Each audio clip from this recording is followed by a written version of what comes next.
This channel does not promote any violent, harmful, or illegal activities. All content provided by this channel is meant for an educational purpose only. Brought to you by V-Guard, co-powered by Sensodyne O Bhimal, বলো কথা Keshari. Associate sponsor Ultratech Cement। আর নজর রাখবো এই মুহূর্তে সবচেয়ে বড় খবরে, সন্দেশখালীর আন্দোলনে একেবারে নতুন মাত্রা যোগ হলো। রাতে পুলিশি অভিযান ঠেকাতে বিজেপির রাত্রি জাগো কর্মসূচি। রাত জেগে গ্রাম পাহারা দেবেন কারা? গ্রাম পাহারা দেবেন সন্দেশখালীর মহিলারা, পুরুষরা নয়, সন্দেশখালীর মহিলারা। পুলিশি ধরপাকড়ের প্রতিবাদে গতকাল কাঠপোল বাজারে অবরোধ, রাস্তায় টায়ার জ্বালিয়ে অবরোধ করেন ঝুপখালীর মহিলারা। গতকালই রাস্তায় টায়ার জ্বালানো হয় এবং অবরোধ করেন ঝুপখালীর মহিলারা এবং তারপরেই এই পদক্ষেপ। আমাদের প্রতিনিধি সৌরভ দত্ত রয়েছেন আমাদের সঙ্গে। সৌরভ, তোমার কাছ থেকে জানতে চাইবো এই রাত্রি জাগো কর্মসূচি এবং ওখানকার মহিলাদের এই কর্মসূচি কতটা সফল হতে চলেছে? রনিপা, দেখো, সন্দেশখালীর আন্দোলন এখন অন্য খাতে বইতে শুরু করেছে। ধরপাকড়, পুলিশি অভিযান, স্লোগান, মহিলাদের আন্দোলন, রাস্তা অবরোধ, এই যে পুরনো যে ছবিগুলো, সেই ছবিগুলো আবার কিন্তু সন্দেশখালীর মাটিতে সেটা দেখা যাচ্ছে এবং সেই ঘটনাটা ঘটেছে। বিজেপির দাবি হচ্ছে, যেহেতু আন্দোলনকে কালিমা লিপ্ত করতে তৃণমূলের তরফে একের পর এক ফেক ভিডিও, ভুয়ো ভিডিও সামনে আনা হচ্ছে, সেই জন্য সেখানকার যারা মহিলারা রয়েছেন তারা রাস্তায় নেমেছেন, তারা থানা ঘেরাও করছেন, তারা প্রতিবাদ করছেন এবং সেই প্রতিবাদ করতে গিয়ে পুলিশ যদি তাদের উপর তাদেরকে গ্রেফতার করছে, যেহেতু সেই জন্য তারা এই কর্মসূচি নিয়েছে। অন্যদিকে তৃণমূলের বক্তব্য, বিজেপির যে কর্মসূচি, পরিকল্পিত কর্মসূচি, তা প্রকাশ্যে আসায় এখন বিজেপি মরিয়া হয়ে আবার নতুন করে সন্দেশখালীকে অশান্ত করতে চাইছে। রনিপা, বেশ, ধন্যবাদ সৌরভ তোমায়।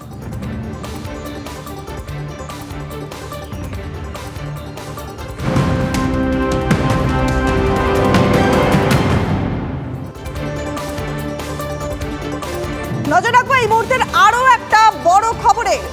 সুপ্রিম কোর্টের স্বস্তি মিলল না। হেমন্তের আবেদনের প্রেক্ষিতে ইডির বক্তব্য জানতে চায় আদালত। 17 মে সুপ্রিম কোর্টে হেমন্তের জামিনের আবেদনের পরবর্তী শুনানি হবে।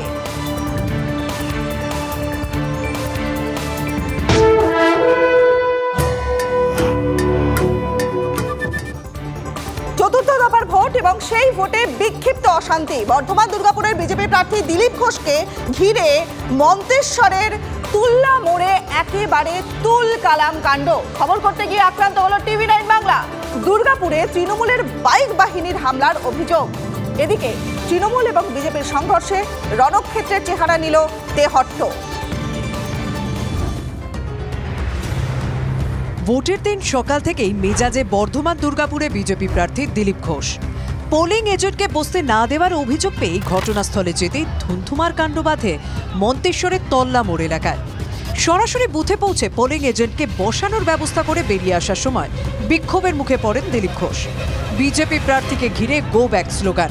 এক তৃণমূল এজেন্টের নাক ফাটানোর অভিযোগ দিলীপের দেহরক্ষীদের বিরুদ্ধে। নিজেরা মারপিট করে মুখ ফাটিয়েছে, পাল্টা দাবি দিলীপের। বিজেপি প্রার্থীর গাড়ির সামনে শুয়ে বিক্ষোভ তৃণমূল কর্মীদের। নিজেরা মুখ ফাটিয়েছে, আপনার গাড়ির সামনে তাকে এনে ফেলে দেওয়া হলো। ওই ড্রামা চলবে না। সকাল থেকে প্ল্যান করা হয়েছে শাহজাহান শেখের মতো, সব প্ল্যানিং। আপনি কি কোনোভাবে কমিশনকে ইতিমধ্যেই জানিয়েছেন? আমি ফোন করেছি জেনারেল অবজারভার। তাদের কর্মী আহত হয়েছেন এবং তার প্রতিবাদী তারা জানাচ্ছেন। এবং ইতিমধ্যেই তুমি দেখতে পাচ্ছ যে দিলীপ ঘোষের গাড়ির সামনে দিলীপ ঘোষের যে নিরাপত্তা রক্ষীরা রয়েছেন, রাজ্য পুলিশের কর্মীরা রয়েছেন, তাদের সঙ্গে বিক্ষোভকারীদের সরিয়ে দেওয়ার চেষ্টা করা হচ্ছে রাজ্য পুলিশের এবং দিলীপ ঘোষের নিরাপত্তা রক্ষীদের তরফ থেকে। আমাদের শান্তিপূর্ণ ভোট হচ্ছিল সকাল থেকে। দিলীপ ঘোষের আমাদের শান্তি বুথকে অশান্তি করলো দিলীপ ঘোষ। আমাদের একটা কর্মীকে আহত হয়েছে, দিলীপ ঘোষ মেরেছে।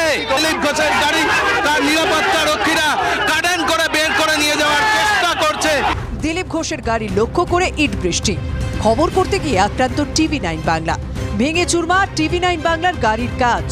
এই এখানে যে তৃণমূল কর্মী সমর্থকরা ছিল, অভিযোগ কিন্তু তাদের বিরুদ্ধেই উঠছে এবং দেখা যায় যে দিলীপ ঘোষ তাকে রাজ্য পুলিশ বের করে দিতে সক্ষম হলেও একেবারে গোটা ঘটনাটার ক্ষেত্রে কিন্তু রাজ্য পুলিশ শুরু থেকে নীরব দর্শকের ভূমিকা পালন করেছিলেন। যেভাবে একের পর এক সংবাদ মাধ্যমের গাড়ি ভাঙচুর করা হয়েছে, TV9-এর গাড়ি ভেঙে চুরমার করে দেওয়া হয়েছে। সন্দেশখালী খালি সন্দেশখালী তো নয়, সারা পশ্চিমবাংলায় আছে। ক্রিমিনালরা এখানে সমস্ত কন্ট্রোল করছে। এই পাড়ার একটা ভোটারও ভোট দিতে পারেন, হিন্দু পাড়ার ক্যান্ডিডেট আমাদের এজেন্টকে মেরে বার করে দিয়েছে, তাই আমি এখানে এসেছি। আর সব হিসাব হবে। অশান্তির খবর পেয়ে তুল্লামোড়ে পৌঁছে যান তৃণমূল প্রার্থী কীর্তি আজাদ। वो आदमी को उकसाता है, लोगों को उकसाता है कि लोग कुछ करें, तो लोगों ने तो उसको सिंपली गो बैक कहा। जब गो बैक कहा, उसके सिक्योरिटी लाठी चला देगी, ये कैसे चलेगी बात? দুর্গাপুরে আমরাইয়ে তৃণমূলে বাইক বাহিনীর হামলার অভিযোগ, বিজেপি কর্মীদের মারধর, 2টি বাইক ভাঙচুরের অভিযোগ। বিজেপি কর্মীরা বুথের বাইরে ক্যাম্পে ছিলেন, তখনই হামলা। তৃণমূল হামলা চালায় বলে অভিযোগ বিজেপির, অভিযোগ অস্বীকার তৃণমূলে। আমরা এখানে সবাই দাঁড়িয়ে ছিলাম, ওরা 150 জন বাইক বাহিনী এসে, তৃণমূলের লোকরা, তৃণমূলের দুষ্কৃতী বাহিনীরা, ওরা এসে আমাদের উপর চড়া হয়ে আমাদেরকে মারতে থাকে, আমাদের দুখানা গাড়িও ভেঙেছে। আসানসোলে প্যারেড ক্লাব এলাকায় বুথে তুমুল উত্তেজনা, বিজেপির অভিযোগ মৃত ব্যক্তির নামে ভোট দিচ্ছে তৃণমূল। অভিযোগ অস্বীকার তৃণমূলের, বচসায় জড়িয়ে পড়েন 2 দলের কর্মীরা, পরে কেন্দ্রীয় বাহিনী ও পুলিশ গিয়ে পরিস্থিতি নিয়ন্ত্রণে আনে। বীরভূমের শাহাপুরে উত্তেজনা, বিজেপির বুথ এজেন্টকে মারধরের অভিযোগ। শাহাপুরের 248 নম্বর বুথে বিজেপির বুথ এজেন্টকে মারধর করার অভিযোগ শাহাপুর পঞ্চায়েত সদস্যের বিরুদ্ধে। এই ঘটনায় উত্তেজনা ছড়ায়, যদিও মারধরের অভিযোগ উড়িয়ে দিয়েছেন অভিযুক্ত তৃণমূল নেতা।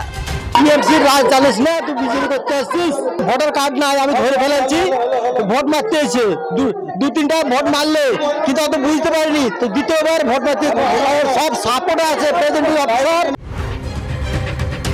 বীরভূমের সিউড়ি পুরসভার 18 নম্বর ওয়ার্ডে হাটজান বাজার এলাকায় বিজেপির অস্থায়ী ক্যাম্প ভেঙে দেওয়ার অভিযোগ ওঠে তৃণমূলের বিরুদ্ধে, যদিও তৃণমূল অভিযোগ অস্বীকার করে।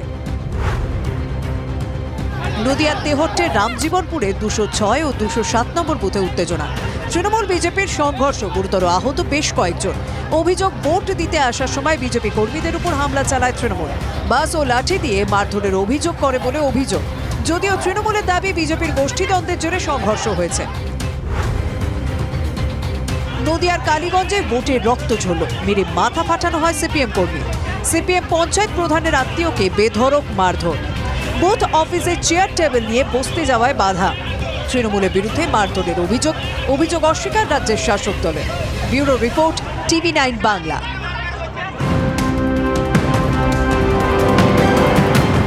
আর এই মুহূর্তের গুরুত্বপূর্ণ আপডেট, চতুর্থ দফাতেও নিম্নমুখী ভোটের হারে শীর্ষে বাংলা। প্রাথমিক তথ্য অনুযায়ী রাজ্যে ভোট পড়েছে 78.37%। 2019 সালে বাংলায় চতুর্থ দফার ভোট পড়েছিল 82.88%। Brought to you by V-Guard, co-powered by Sensodyne O Bhimal, বলো কথা Keshari. Associate sponsor Ultratech Cement।